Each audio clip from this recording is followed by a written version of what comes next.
മകരജ്യോതിയും മകരവിളക്കും ഒന്നാണെന്ന് പലരും തെറ്റിദ്ധരിക്കാറുണ്ട്.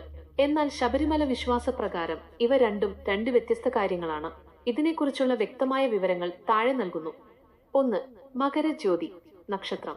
മകരസംക്രാന്തി ദിവസം വൈകുന്നേരം ആകാശത്ത് ഉദിച്ചുയരുന്ന നക്ഷത്രമാണ് മകരജ്യോതി.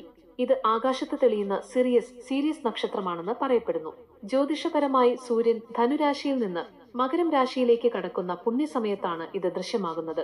ഇത് പ്രകൃതിദത്തമായ ഒരു പ്രതിഭാസമാണ്. 2. മകരവിളക്ക് ദീപം. പൊന്നമ്പലമേട്ടിൽ തെളിയുന്ന ദീപത്തെയാണ് മകരവിളക്ക് എന്ന് വിളിക്കുന്നത്. ശബരിമല ക്ഷേത്രത്തിന് അഭിമുഖമായുള്ള പൊന്നമ്പലമേട്ടിലെ കുന്നിൻമുകളിൽ 3 തവണ ദീപാരാധന നടത്തുന്നു. പണ്ട് കാലത്ത് അവിടെയുണ്ടായിരുന്ന ആദിവാസികൾ നടത്തിയിരുന്ന ദീപാരാധനയായിരുന്നു ഇത്. പിൽക്കാലത്ത് ദേവസ്വം ബോർഡ് ഇത് ഏറ്റെടുത്ത് നടത്തിവരുന്നു.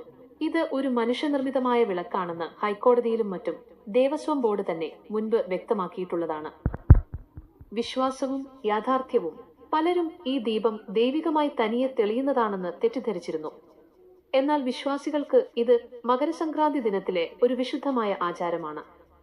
ശബരിമലയിൽ അയ്യപ്പ വിഗ്രഹത്തിൽ തിരുവാഭരണങ്ങൾ ചാർത്തി ദീപാരാധന നടത്തുന്ന അതേ സമയത്താണ് പൊന്നമ്പലമേട്ടിലും ദീപം തെളിയിക്കുന്നത്.